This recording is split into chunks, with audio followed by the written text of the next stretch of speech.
How to become a master of support and resistance. இப்போ என்னுடைய comment செக்ஷன்ல இது வரைக்கும் எனக்கு வந்ததுல பிகஸ்ட் காம்ப்ளிமெண்ட் எல்லாமே என்னுடைய சப்போர்ட் அண்ட் ரெசிஸ்டன்ஸ் லெவல்ஸ் பத்தி தான். உங்க சப்போர்ட் அண்ட் ரெசிஸ்டன்ஸ் லெவல் சூப்பரா இருக்கு ப்ரோ, உங்களோட support and resistance ultimate bro, உங்களோட support and resistance dot dot dot fire bro.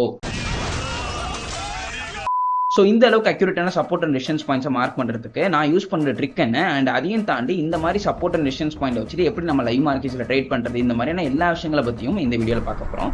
So without wasting any more time, let's get started. But before going the video, நம்மளுடைய bank Nifty நிஃப்டியோட classes பார்த்தீங்கன்னா இப்போ லைவ்ல போயிட்டு இருக்கு. If in case நீங்கள் வந்துட்டு பேங்க் நிஃப்டியில் நிஃப்டியில் ட்ரேட் பண்ணிட்டு இருக்க ஒரு பர்சனாக இருக்கீங்க, பட் மார்க்கெட் எந்த சைடில் மொமெண்டம் கொடுக்கும் அப்படிங்கிறது தெரியாமல் ரேண்டமாக இல்லை காலோ புட்டோ எடுத்து நீங்கள் லாஸ் பண்ணிட்டு இருக்கீங்க அப்படின்னா இந்த கிளாஸஸ் உங்களுக்கு டெஃபினட்டாக ஹெல்ப்ஃபுல்லாக இருக்கும். ஸோ இந்த கிளாஸஸில் நான் எந்தெந்த மாதிரியான என்ட்ரி டெக்னிக்ஸை எஸ்பெஷலி நிஃப்டி அண்ட் பேங்க் நிஃப்டிக்கு இன்ட்ராடேலாம் ஆப்ஷன் ட்ரேடிங்கில் யூஸ் பண்ணிட்டு இருக்கேன். நான் எப்படி ஸ்டாப் லாஸ் வைக்கிறேன், எப்படி டார்கெட்ஸ் வைக்கிறேன், எப்படி என்னோட ரிஸ்க் மேனேஜ்மெண்ட் அண்ட் மணி மேனேஜ்மெண்ட்டை ஃபாலோ பண்ணுறேன், இந்த மாதிரி எல்லா விஷயங்களையும் பற்றி நான் ஷேர் பண்ணியிருக்கேன். இஃப் இன்கேஸ் உங்களை யாராச்சும் இன்ட்ரெஸ்டாக இருந்தீங்கன்னா கீழே டிஸ்கிரிப்ஷனில் அதுக்கான கான்டாக்ட் நம்பர் இருக்குது, செக் அவுட் பண்ணி பாருங்க. ஸோ சப்போர்ட் அண்ட் ரெசிஸ்டன்ஸ், இந்த சப்போர்ட் அண்ட் ரெசிஸ்டன்ஸை mother of all technical analysis அப்படின்னு சொல்லுவாங்க. அதாவது தமிழ்ல சொல்ல போனோம் அப்படின்னா அனைத்து தொழில்நுட்ப பகுப்பாய்வுகளின் தாய் கேட்டிருப்பீங்கன்னு நினைக்கிறேன். ஸோ ஒரே ஒரு சப்போர்ட் அண்ட் ரெசிஸ்டன்ஸ் தான் நமக்கு சப்போர்ட் அண்ட் ரெசிஸ்டன்ஸாகவும் ஆக்ட் ஆகுது, ரிலையன்ஸாகவும் ஆக்ட் ஆகுது, அண்ட் பேட்டர்ன்ஸாகவும் ஆக்ட் ஆகுது. அண்ட் இந்த ஒரே ஒரு சப்போர்ட் அண்ட் ரெசிஸ்டன்ஸை நீங்க மாஸ்டர் பண்ணிட்டீங்கனாலே போதும், இந்த மூணு கான்செப்டையும் உங்களால் ஈஸியாக மாஸ்டர் பண்ண முடியும். ஸோ இன்ட்ரோலே நான் வளவலன்னு இருக்க விரும்பல, ஸ்ட்ரைட்வே நம்மளோட கம்ப்யூட்டர் ஸ்கிரீன்ல போயிட்டு எப்படி இந்த சப்போர்ட் அண்ட் ரெசிஸ்டன்ஸை அக்யூரேட்டா மார்க் பண்றது அப்படிங்கிற டாபிக்ல மூவ் பண்ணிடலாம். அக்கறையில நிக்கிறவன எட்டுது நம்ம சத்தம், அவன் இக்கரை வருவான். ஸோ இந்த ஹோல் வீடியோக்கான டைம் ஸ்டாம்ப்ஸ் நான் கீழே டிஸ்கிரிப்ஷனில் கொடுத்துருக்கேன், you can play around it. So இப்போ நம்ம பார்த்துட்டு இருக்கிறது பார்த்தீங்கன்னா நிஃப்டியோடைய 15 மினிட் சார்ட்ஸ். ஸோ இன்னைக்கு நம்ம பார்க்க போகிற அனாலிசிஸ், இன்னைக்கு நம்ம பார்க்க போகிற இந்த சப்போர்ட் அண்ட் ரெசிஸ்டன்ஸ் எல்லாத்தையுமே நான் நிஃப்டியில் தான் உங்களுக்கு காட்ட போகிறேன். அண்ட் இதுவும் பார்த்தீங்கன்னா நான் 15 மினிட்ஸ் டைம் ஃப்ரேமில் தான் உங்களுக்கு காட்ட போகிறேன். பிகாஸ் நான் யூஸ் பண்ண டைம் ஃப்ரேம் இன்ட்ராடேக்கு பர்சனலி 15 மினிட்ஸ் தான் யூஸ் பண்ணிட்டு இருக்கேன். ஸோ ஆனால் நான் உங்களுக்கு காட்டுறது 15 மினிட்ஸில் காட்டுறேன். Understanding the basics of support and resistance. So இதுதான் நம்ம பார்க்க போகிற ஃபர்ஸ்ட் பார்ட். இதில் வந்துட்டு பேசிக்காக சப்போர்ட் அண்ட் ரெசிஸ்டன்ஸ்னா என்ன, அது எப்படி ஒர்க் ஆகுது, அதை நம்ம யூஸ் பண்ணி எப்படி மார்க்கெட்ஸில் ப்ராஃபிட் பண்ணுறது, அந்த மாதிரியான ஒரு சிம்பிளான ஐடியா மட்டும் நான் கொடுக்குறேன். ஸோ பேசிக்கா நீங்க எந்த மார்க்கெட் எடுத்துக்கிட்டீங்கனாலும் சரி, நீங்க இந்தியன் மார்க்கெட் எடுத்துக்கிட்டீங்கனாலும் சரி, இல்ல ஃபோரெக்ஸ் எடுத்துக்கிட்டீங்கனாலும் சரி, இல்ல நீங்க கிரிப்டோ மார்க்கெட் எடுத்துக்கிட்டீங்கனாலும் சரி, இது எல்லாத்துலயுமே சப்போர்ட் அண்ட் ரெசிஸ்டன்ஸ் அப்படிங்கிறது ஒர்க் ஆகும். பேசிக்கா இந்த என்ன எனக்கு ரொம்ப ஜாம் ஆகுது. ஸோ பேசிக்காக இந்த சப்போர்ட் அண்ட் ரெசிஸ்டன்ஸ் அப்படிங்கிறது சப்ளை அண்ட் டிமாண்டோட இன்னொரு வெர்ஷன் சொல்லலாம். ஸோ ஃபர்ஸ்ட் ஆஃப் ஆல் இதுக்கு நமக்கு சப்ளை அண்ட் டிமாண்ட் என்னன்னு தெரியணும். ஸோ அதை நான் சிம்பிளாக எக்ஸ்பிளைன் பண்ணுறேன்.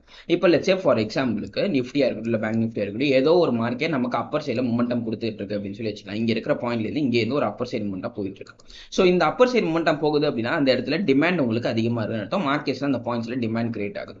ஸோ ஒரு செர்டைன் பாயிண்ட் ஹிட் பண்ணதுக்கு அப்புறம் மார்க்கெட்டால் அதுக்கு மேலே மொமெண்டம் கொடுக்க முடியாது. ஸோ எவென்ச்சுவலி அந்த இடத்துலேருந்து என்ன ஆகும் அப்படின்னா மார்க்கெட்ஸ் அங்கேருந்து ரிவர்சல் ஆகும். இதுக்கான ரீசன் என்ன அப்படின்னா இந்த இடத்துல மார்க்கெட் ஓவர் வேல்யூடா மாறிடும். ஓவர் வேல்யூனா என்ன அப்படிங்கிறது நான் செப்பரேட்டா ஒரு வீடியோ போஸ்ட் பண்றேன். ஸோ இதை சிம்பிளா எக்ஸ்பிளைன் பண்ணோம் அப்படின்னா இந்த பாயிண்ட்ல இருக்கோம்னா நிஃப்டிக்கு ஏதோ ஒரு பாசிட்டிவ் நியூஸ் வருது. ஸோ பாசிட்டிவ் நியூஸ் வரதுனால மார்க்கெட்ஸ் இங்கேருந்து மேலே போறாங்க. அண்ட் மேலே போனதுக்கு அப்புறம் இந்த இடத்துல அந்த பாசிட்டிவ் நியூஸ் அப்படிங்கிறது ஃபேட் அவுட் ஆகும். ஃபேட் அவுட் ஆனதுக்கு அப்புறம் ஆட்டோமேட்டிக்கா மார்க்கெட் அங்கேருந்து ஒரு டவுன் சைட் மட்டும் கொடுக்கும்.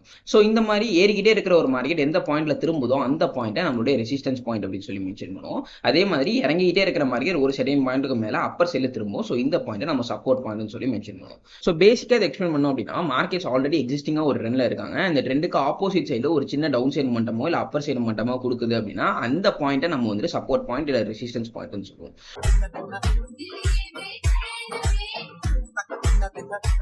சொல்லு ப்ரோ, நக்கல் பண்றீங்க நீ.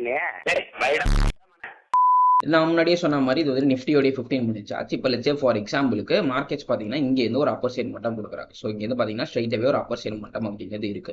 ஸோ இந்த பாயிண்ட்ல பார்த்தீங்கன்னா அந்த அப்பர் சைடு மட்டும் அப்படியே ஒரு டவுன் சைடு மட்டுமா சேஞ்ச் ஆகுது. ஸோ அப்போ இந்த பாயிண்ட் நம்ம என்னன்னு சொல்லுவோம்னா ரெசிஸ்டன்ஸ் பாயிண்ட் சொல்லுவோம். அதாவது மார்க்கெட்ஸ் திருப்பி இந்த பாயிண்ட் கிட்ட வரும்போது திருப்பி கீழே இறங்குறதுக்கான வாய்ப்புகள் அதிகமாக இருக்கும் அப்படிங்கிறத நம்மளால இதை வச்சு அனலைஸ் பண்ண முடியும். அட் த சேம் டைம்ல மார்க்கெட் டவுன் சைடில் வந்துட்டு இருக்கு. ஸோ இந்த பாயிண்ட்ங்கிறது நம்மளுடைய சப்போர்ட் ஆக்ட் ஆகிருக்கு. பிகாஸ் இங்கே இருந்து மார்க்கெட்ஸ் மேலே ஏறி இருக்கு. ஸோ அப்போ நான் இந்த பாயிண்ட்டை மார்க் பண்ணிட்டேன் அப்படின்னா பின்னாடி பாத்தீங்கன்னா இதே பாயிண்ட் எனக்கு இந்த இடத்துல திருப்பி அகைன் ஒரு சப்போர்ட் ஆக்ட் ஆகுது. ஸோ இந்த பாயிண்ட்ல இருந்து மார்க்கெட் திருப்பி மேலே ஏறி இருக்கு. ஸோ சிம்பிளா சொல்லணும் அப்படின்னா இவ்வளவுதான் விஷயம். So support or resistance point அப்படிங்கிறது எந்த பாயிண்ட்ல இருந்து மார்க்கெட் தன்னோட எக்ஸிஸ்டிங் ட்ரெண்டுக்கு ஆப்போசிட் சைட்ல மொமெண்டம் கொடுக்குதோ அந்த பாயிண்ட் எல்லாத்தையுமே நம்ம சப்போர்ட் ஆர் ரெசிஸ்டன்ஸ் சொல்லுவோம். பேசிக்கா இந்த சப்போர்ட் அண்ட் ரெசிஸ்டன்ஸ் அப்படிங்கிறது எப்பவுமே ஒரே மாதிரி இருக்காது. ஒரு ரெசிஸ்டன்ஸ் சப்போர்ட்டாகவும் கன்வெர்ட் ஆகலாம், ஒரு சப்போர்ட் ரெசிஸ்டன்ஸாகவும் கன்வெர்ட் ஆகலாம். அது எப்படி கன்வெர்ட் ஆகும் அப்படிங்கிறத மட்டும் இப்போ நான் ஷார்ட்டா சொல்லிடுறேன். ஸோ பேசிக்கா ஒரு சப்போர்ட் அண்ட் ரெசிஸ்டன்ஸ் அப்படிங்கிறது ஒரு வால் மாதிரி மாதிரி ஆக்ட் ஆகும். இப்போ லெட்ஸ் சே ஃபார் எக்ஸாம்பிளுக்கு உங்க ஸ்கிரீன்ல தெரியுற இந்த லைனை ஒரு ரெசிஸ்டன்ஸ் பாயிண்டா கன்சிடர் பண்ணிக்கோங்க. இப்போ மார்க்கெட் என்ன பண்ணும் அப்படின்னா இந்த ரெசிஸ்டன்ஸை பிரேக் பண்றதுக்காக ஐ மீன் அந்த வாலை உடைக்கிறதுக்காக இங்க இருந்து வேகமா ஒரு மொமெண்டம் கொடுத்து இந்த வாலை ஹிட் பண்ணும். ஐ மீன் அந்த பாயிண்ட்டை ஹிட் பண்ணும். பாயிண்ட் ஹிட் பண்ணோடனே இந்த வால்ல ஹிட் பண்ணதுக்கு அப்புறம் இந்த பிரேக் பண்றதுக்கான மொமெண்டம் இல்லாம மார்க்கெட்ஸ் என்ன ஆகும், அங்கேயும் திருப்பி டவுன் சைட்ல வரும். திருப்பி அகைன் போயிட்டு இந்த வாலை ஹிட் பண்ணும். திருப்பி அங்கேயும் உடைக்க முடியாம மார்க்கெட்ஸ் திருப்பி கீழே வரும். திருப்பி அகைன் போய் ஹிட் ஆகும். இந்த வாலை உடைக்க முடியாம திருப்பி கீழே வரும். ஒரு சர்டைன் பாயிண்ட்ல தன்னுடைய ஃபுல் மொமெண்டமையும் கொடுத்து இந்த வாலை பிரேக் பண்ண ட்ரை பண்ணும். ஸோ ஒன்ஸ் இந்த வால் அப்படி கட் பண்ற பட்சத்துல நமக்கு ஆல்ரெடி இங்க இருந்து வேகமா ஃபுல் ஃபோர்ஸ்ல மார்க்கெட் இருந்திருக்கு. ஸோ அதனால இந்த வாலை பிரேக் பண்ணதுக்கு அப்புறம் அங்க மார்க்கெட் நிக்க முடியாம இன்னும் கொஞ்சம் தூரம் முன்னாடி மொமெண்டம் கொடுக்கும். ஸோ அதை சிம்பிளா புரிய வைக்கணும் அப்படின்னா இப்ப நம்ம வேகமா ஓடிட்டு இருக்கோம்னா சடனா பிரேக் போட்ட மாதிரி ஒரு இடத்துல நிக்க முடியாது இல்லைங்களா? அதே மாதிரி தான் மார்க்கெட். ஸோ இங்க இருந்து மார்க்கெட்ஸ் மேல வர மார்க்கெட் இந்த லைனை பிரேக் பண்ணதுக்கு அப்புறம் ஒரு கொஞ்சம் தூரம் மொமெண்டம் கொடுத்துட்டு அந்த மொமெண்டம் கொஞ்சம் ஃபேட் அவுட் ஆனதுக்கு அப்புறம் அகைன் ஒரு டவுன் சைடு மொமெண்டம் வரும். டவுன் சைடு மொமெண்டம் வந்துட்டு ப்ரீவியஸா எந்த பாயிண்ட்ல ரெசிஸ்டன்ஸ் எடுத்துச்சோ அதே பாயிண்ட்ஸ்ல உங்களுக்கு திருப்பி சப்போர்ட் எடுத்துட்டு மார்க்கெட்ஸ் இங்க இருந்து மேல போகும். ஓகேங்களா? இந்த ஹோல் ப்ராசஸை நம்ம வந்து ரீட்ரேஸ்மெண்ட் அப்படின்னு சொல்லி மென்ஷன் பண்ணுவோம். ஸோ இந்த பிரேக் பண்ணி திருப்பி வந்து டச் பண்ணி திருப்பி மேலே போகிற இந்த ஹோல் ப்ராசஸை நம்ம ரீட்ரேஸ்மெண்ட் சொல்லி மென்ஷன் பண்ணுவோம். ஸோ இந்த டயக்ராம் பார்த்தீங்கன்னாலே தெரியும் இதுக்கு முன்னாடி இதே பாயிண்ட் நமக்கு ப்ரீவியஸாக ரெசிஸ்டன்ஸ் ஆக்ட் ஆகிருக்கு. ஸோ ஒன்ஸ் இந்த ரெசிஸ்டன்ஸ் பாயிண்ட்ஸ் கட் ஆனதுக்கு அப்புறம் அகைன் இதே ரெசிஸ்டன்ஸ் பாயிண்ட் ஒரு சப்போர்ட் ஆக்ட் ஆகுது இல்லைங்களா? இதுதான் நம்ம வந்து interchange of support and resistance point அப்படின்னு சொல்லி மென்ஷன் பண்ணுவோம். ஸோ பேசிக்காக ஒரு சப்போர்ட் அண்ட் ரெசிஸ்டன்ஸ் அப்படிங்கிறது இப்படி தான் ஒர்க் ஆகும். ஒரு ரெசிஸ்டன்ஸ் அது எப்பவுமே ரெசிஸ்டன்ஸாக இருக்காது. ஒன்ஸ் இந்த ரெசிஸ்டன்ஸ் பிரேக் ஆயிடுச்சுன்னா அந்த ரெசிஸ்டன்ஸ் சப்போர்ட்டாக கன்வெர்ட் ஆகிடும். சிவாஜியும் நான் தான், எம்ஜிஆரும் நான் தான். இதே மாதிரி ஒரு சப்போர்ட்டும் ஒன்ஸ் அந்த சப்போர்ட் பிரேக் ஆயிடுச்சு அப்படின்னா அந்த சப்போர்ட்டுங்கிறது ரெசிஸ்டன்ஸாக கன்வெர்ட் ஆகிடும். இப்போ அதுக்கு உங்களுக்கு ஒரு எக்ஸாம்பிள் காட்டுறேன். இப்போ லெட்ஸ் சே ஃபார் எக்ஸாம்பிளுக்கு இந்த இடத்துல ஒரு சப்போர்ட் பாயிண்ட் இருக்கு. ஸோ இப்போ என்ன ஆகுது அப்படின்னா மார்க்கெட்ஸ் வந்துட்டு இங்கே இன்னும் ஒரு டவுன் சைடு மொமெண்டம் கொடுக்குறாங்க. கொடுத்துட்டு இந்த பாயிண்ட்ஸ் வந்து திருப்பி அகைன் ஒரு ரீட்ரேஸ் கொடுத்துட்டு மேலே போகிறாங்க. திருப்பி கீழே வராங்க, பிரேக் பண்ண முடியல, திருப்பி மேலே போகிறாங்க. திருப்பி கீழே வராங்க, பிரேக் பண்ண முடியல, மேலே போகிறாங்க. ஸோ ஒன்ஸ் இதை கட் பண்ணதுக்கப்புறம் என்ன ஆகுனா மார்க்கெட்ஸில் அதை தொடர்ந்து ஒரு பெரிய மொமெண்டம் இருக்குது. அந்த மொமெண்டம் முடிஞ்சதுக்கப்புறம் ஒன்ஸ் அந்த மொமெண்டம் ஃபேட் அவுட் ஆனதுக்கப்புறம் ஐ மீன் அந்த இடத்துல இருக்கிற செல்லிங் ஃபேட் அவுட் ஆனதுக்கப்புறம் திருப்பி மார்க்கெட்ஸ் மேலே வரும். திருப்பி மார்க்கெட்ஸ் மேலே வரும்னா ப்ரீவியஸாக சப்போர்ட் ஆக்ட் ஆகிட்டு இருந்த இந்த பாயிண்ட் இந்த இடத்துல ரெசிஸ்டன்ஸ் ஆக்ட் ஆகி மார்க்கெட்ஸை புஷ் பண்ணி கீழே தள்ளும். ஸோ மார்க்கெட்டில் இப்போ பேசிக் லெவலில் சப்போர்ட் அண்ட் ரெசிஸ்டன்ஸ் வச்சு ட்ரேட் பண்ணுறதுக்கு இந்த அளவுக்கு உங்களுக்கு தெரிஞ்சால் போதும். அண்ட் இதையும் தாண்டி பார்த்தீங்கன்னா சப்போர்ட் அண்ட் ரெசிஸ்டன்ஸ் எப்படி ஒர்க் ஆகுது, இதுக்கு பின்னாடி இருக்க சப்ளை அண்ட் டிமாண்டோட ட்ரிக் என்ன, இந்த மாதிரி இன்னும் நிறைய விஷயங்கள் இருக்கு. அதையெல்லாம் பற்றி நான் இங்கே டிஸ்க்ளோஸ் பண்ணல. பிகாஸ் வந்துட்டு அதை பண்ணோம்னா ரொம்ப டைம் எடுத்துரும். ஸோ அதனால அதை நான் பெருசாக க்ளோஸ் பண்ணல. ஸோ இப்போதைக்கு உங்களுக்கு இந்த அளவுக்கு ப்ராக்டிக்கல் நாலேஜ் இருந்தால் போதும். இதோட நம்ம நெக்ஸ்ட் பார்ட்டுக்கு மூவ் ஆகலாம். நெக்ஸ்ட் பார்ட் என்ன அப்படின்னா எப்படி ஒரு சப்போர்ட் அண்ட் ரெசிஸ்டன்ஸை அக்யூரேட்டாக நம்ம மார்க் பண்ணுறது அப்படிங்கிற டாபிக். ஸோ இப்போ நம்ம அதுக்குள்ள மூவ் பண்ணிடலாம். ஸோ இப்போ லெட்ஸ் சே ஃபார் எக்ஸாம்பிளுக்கு மார்க்கெட்ஸ் வந்துட்டு இங்கேருந்து ஒரு அப்பர் சைடு மொமெண்டம் கொடுத்துருக்காங்க. இங்கே ஓப்பன் ஆன மார்க்கெட் இது வரைக்கும் ஒரு அப்பர் சைடு மொமெண்டம் கொடுத்துருக்காங்க. அண்ட் இந்த அப்பர் சைடு மொமெண்டம்க்கு அப்புறம் இங்கேருந்து ஒரு ஷார்ப்பான டவுன் சைடு. ஸோ இப்போ இந்த பாயிண்ட்ல ஒரு ரெசிஸ்டன்ஸ் இருக்கு அப்படிங்கிறது நமக்கு தெரிஞ்சிச்சு. பட் இந்த ரெசிஸ்டன்ஸை நான் எப்படி மார்க் பண்றது? எதர் நான் வந்துட்டு இந்த ஹையஸ்ட் பாயிண்ட் இங்கே மார்க் பண்ணுமா, இல்லை வந்துட்டு இந்த பாடியில் மார்க் பண்ணுமா, இல்லை இது ரெண்டுத்தையும் சேர்த்த மாதிரி ஒரு ஜோன்ஸ் மாதிரி மார்க் பண்ணுமா? நான் ஆக்சுவலி எந்த மாதிரி மார்க் பண்ணா என்னுடைய சப்போர்ட் அண்ட் ரெசிஸ்டன்ஸோட அக்யூரேசி அதிகமாக இருக்கும் அப்படிங்கிறது இங்கே கேள்வியே. ஸோ என்னை பொறுத்த வரைக்கும் நான் ஃபாலோ பண்ற ட்ரிக் என்ன அப்படின்னா என்னால் முடிஞ்ச அளவுக்கு அந்த கேண்டிலோட பாடிக்கு க்ளோஸராக நான் மார்க் பண்ணுவேன். ஸோ இந்த மாதிரி நீங்கள் மார்க் பண்ணி பாருங்க, உங்களோட அக்யூரேசி வேற லெவலில் இன்க்ரீஸ் ஆகும். உங்களால் முடிஞ்ச அளவுக்கு அந்த கேண்டிலோட பாடிக்கு டச் ஆகுற மாதிரி உங்களுடைய சப்போர்ட் அண்ட் ரெசிஸ்டன்ஸ் பாயிண்ட்ஸை வரைக்கும். ஸோ பாடி இந்த சென்ஸ் அதோட ஓப்பனிங் ஆர் க்ளோசிங் ரேஞ்சு சொல்கிறேன். பாடினா நீங்கள் வந்துட்டு நடுப்புற இந்த மாதிரி வரையக்கூடாது, இந்த மாதிரி வரையக்கூடாது. எக்ஸாக்டாக அந்த பாடியோட ஓப்பனிங் ஆர் க்ளோசிங் பாயிண்ட், அதாவது அந்த கேண்டில் ஸ்டார்ட் ஆகிற ஸ்டேஜில் வரையணும். ஹை ஆர் லோவில் வரையக்கூடாது, ஐ மீன் இந்த விக்ல வரையக்கூடாது. முடிஞ்ச அளவுக்கு அந்த பாடியோட க்ளோஸராக வரையும். அண்ட் அட் த சேம் டைம்ல பின்னாடி கன்சிடர் பண்ணி பாருங்க, அதுக்கு முன்னாடி மார்க்கெட் எந்த மாதிரி ஆக்ட் ஆகிருக்குன்னு பாருங்க. அந்த இடத்துலயும் பாடியோட டச்சஸ் அதிகமா இருக்கிற மாதிரி நீங்க பாத்துக்கோங்க. முடிஞ்ச அளவுக்கு பாடிக்கு க்ளோஸரா வரைய ட்ரை பண்ணுங்க. இப்போ நான் இந்த கேசஸ்லாம் வரைஞ்சாங்க. ஸோ இப்போ இந்த மாதிரி நீங்க வரைஞ்சிங்கன்னா திருப்பி உங்களோட அக்யூரேசி அப்படிங்கிறது இந்த அளவுக்கு அக்யூரேட்டா இருக்கும். நீங்க எக்ஸாக்டா மார்க் பண்ண பாயிண்ட்டுக்கு கொஞ்சம் முன்னாடி இல்லை கொஞ்சம் அவையில தான் மார்க்கெட்ஸ் மோஸ்ட் ஆஃப் டைம். இப்போ அட் த சேம் டைம்ல சம்டைம்ஸ் என்ன ஆகும்னா இந்த மாதிரி இருக்காது உங்களுக்கு. சம்டைம்ஸ் இந்த மாதிரி பிக் வந்துட்டு பெருசா ஃபார்ம் ஆயிடும். லைக் இந்த பாயிண்ட்ல ஃபார்ம் ஆயிருக்கு இல்லைங்களா, இந்த சப்போர்ட் அண்ட் ரெசிஸ்டன்ஸ் பாயிண்ட்ஸ்ல கீழே சப்போர்ட் பாயிண்ட்ல இந்த ரேஞ்ச் கீழே ஃபார்ம் ஆயிருக்குல்ல. ஸோ இதோடைய இதை வச்சு பார்த்தோம் அப்படின்னா இங்கேருந்து ஒரு டவுன் சைடும் அண்ட் எக்ஸாக்டா இந்த பாயிண்ட்ஸ்ல ஒரு ரிவர்சல் ஆகி அதுக்கப்புறம் ஒரு அப்பர் சைடு மட்டும் கொடுத்துருக்காங்க.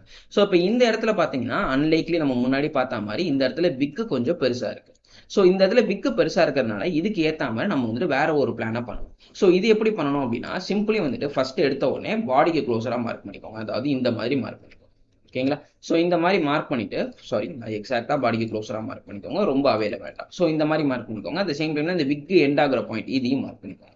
ஸோ இந்த மாதிரி ரெண்டு பாயிண்ட்டையும் மார்க் பண்ணிட்டு இந்த விக் பெருசா இருந்தா மட்டும் ஓகேங்களா, பெருசா அந்த சென்ஸ் அட்லீஸ்ட் ஒரு 30 to 40 பாயிண்ட்ஸ் அந்த விக்ல மட்டுமே கவர் ஆகிருக்கணும். அந்த மாதிரி இருந்துச்சுன்னா ஓகேங்களா, 30 பாயிண்ட்ஸ் கவர் ஆயிருந்துச்சுன்னா இட்ஸ் ஓகே.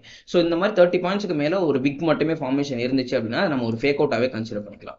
ஸோ இந்த அளவுக்கு ஒரு பெருசா ஒரு ஃபார்ம் ஆகணும், ஒரு பெரிய சோன்ஸ் ஃபார்ம் ஆகணும்னா இதையும் சேர்த்தா மாதிரி ஒரு சோன்ஸா மார்க் பண்ணிக்கலாம். ஓகேங்களா. ஏன்னா இந்த அளவுக்கு ஒரு பெரிய ஃபார்மேஷன் அப்படிங்கிறது அந்த டைம்ல தான் நடக்கும். இப்போ எக்ஸாக்டா பாத்தீங்கன்னா இந்த இடத்துல நமக்கு மார்க்கெட்ஸ் திரும்பி இருக்காங்க. ஸோ நீங்க நேத்தி இல்லை முந்தானேத்தி போட்ட வீடியோஸை பார்த்தீங்கன்னா தெரியும். இப்போ நான் ரெக்கார்ட் பண்ணிட்டு இருக்கிறது 20th of August. ஸோ இதுக்கு 2 நாளைக்கு முன்னாடி 18th of August 17th of August இப்போ நான் வீடியோஸ் போஸ்ட் பண்ணியிருப்பேன். அதில் பார்த்தீங்கன்னா இந்த ஜோன்ஸ் தான் நான் குரூஷியல் பாயிண்டாக சொல்லியிருப்பேன். அதுக்கான ரீசன் என்னன்னா இதுதான். ஸோ இந்த விக்கோட சைஸ் வந்துட்டு பெருசாக இருக்கிற பட்சத்தில் ஒரு 30 to 40 பாயிண்ட்ஸ் இருக்கிற பட்சத்தில் நம்ம வந்துட்டு அந்த பாயிண்ட்டை ஒரு பாயிண்டாக மார்க் பண்ணாமல் ஒரு ஜோன்ஸாக மார்க் பண்ணிக்கிறது it could be a better option. And at the same டைம்ல உங்களுக்கு சப்போர்ட் அண்ட் ரெசிஸ்டன்ஸ் பாயிண்ட் அப்படிங்கிறது ஒரு 50-50 பாயிண்ட்ஸ்குள்ள ஃபார்ம் ஆச்சுன்னா, இப்போ லெட்ஸ் சே ஃபார் எக்ஸாம்பிளுக்கு இந்த கேசஸ் நம்ம எடுத்துக்கிட்டோம் அப்படின்னா இது நமக்கு வந்துட்டு ஒரு சப்போர்ட் பாயிண்ட், ரைட்டுங்களா. அட் த சேம் டைம்ல இதுக்கு நெக்ஸ்ட் ரெசிஸ்டன்ஸ் பாயிண்ட்னு சொல்லி பார்க்கணும்னா இந்த பாயிண்ட் இருக்கு. ஸோ இப்போ இந்த 2 பாயிண்ட் நான் மார்க் பண்ணிக்கிட்டேன். அண்ட் இந்த 2 பாயிண்ட்டுக்கு உள்ள இருக்கிற டிஃபரன்ஸ், அது மீன் வந்துட்டு இதுல இருந்து இதுக்குள்ள இருக்கிற டிஃபரன்ஸ் வந்துட்டு உங்களுக்கு 50 பாயிண்ட்டுக்குள்ள இருந்துச்சு அப்படின்னா இதையுமே நீங்க வந்துட்டு ஒரு ஜோன்ஸா மார்க் பண்ணிக்கலாம். பிகாஸ் 50 பாயிண்ட்ல நம்மளால பெருசா ஒன்றும் ட்ரேட் பண்ண முடியாது 15 minutes time frame. If in case நீங்க லோ டைம் ஃப்ரேம் பண்ணீங்கன்னா that's fine. But 15 minutes time ஃப்ரேமை பொறுத்த வரைக்கும் இந்த ஜோன்ஸா மார்க் பண்ணிக்கிறது could be a better option. So இந்த மாதிரி ஒரு லைன்ஸ் எப்போ வரையணும், ஒரு ஜோன்ஸ் எப்போ வரையணும் அப்படிங்கிறத ஃபர்ஸ்ட் ஆஃப் ஆல் நீங்கள் புரிஞ்சுக்கணும். ஸோ லைன்ஸ் எப்போ வரையணும் அப்படின்னா மார்க்கெட் வந்துட்டு ஒரு எக்ஸாக்டான பாயிண்ட் கொடுக்கும் தான், அதாவது விக்ல பெருசாக மொமெண்டம் இல்லை எக்ஸாக்டான பாயிண்ட் இருக்கவும் நீங்கள் லைன்ஸாக வரையலாம். அட் த சேம் டைமில் உங்களுக்கு விக்ல கொஞ்சம் மொமெண்டம் இருக்குது அப்படின்னா நீங்கள் ஜோன்ஸாக வரையலாம். அப்படி இல்லை உங்களுடைய நெக்ஸ்ட் சப்போர்ட் அண்ட் ரெசிஸ்டன்ஸ் பாயிண்ட்ஸ்க்கு நடுப்புற இருக்கிற கேப் வந்துட்டு ஒரு 50 பாயிண்ட்ஸ் தான் இருக்குது அப்படிங்கிற பட்சத்துலையும் நீங்கள் ஜோன்ஸாக வரையலாம். ஸோ 2 கன்சிடரேஷன் தான். ஒன்று அந்த லைன் அக்யூரேட்டாக இருந்துச்சு அப்படின்னா நீங்கள் லைன்ஸாக வரையலாம். இஃப் இன்கேஸ் அந்த லைன் உங்களுக்கு அக்யூரேட்டாக இல்லை கொஞ்சம் முன்ன பின்ன இருக்குது விக் பெருசாக இருக்குது அப்படின்னு நினைச்சீங்கன்னா ஜோன்ஸாக வரீங்க.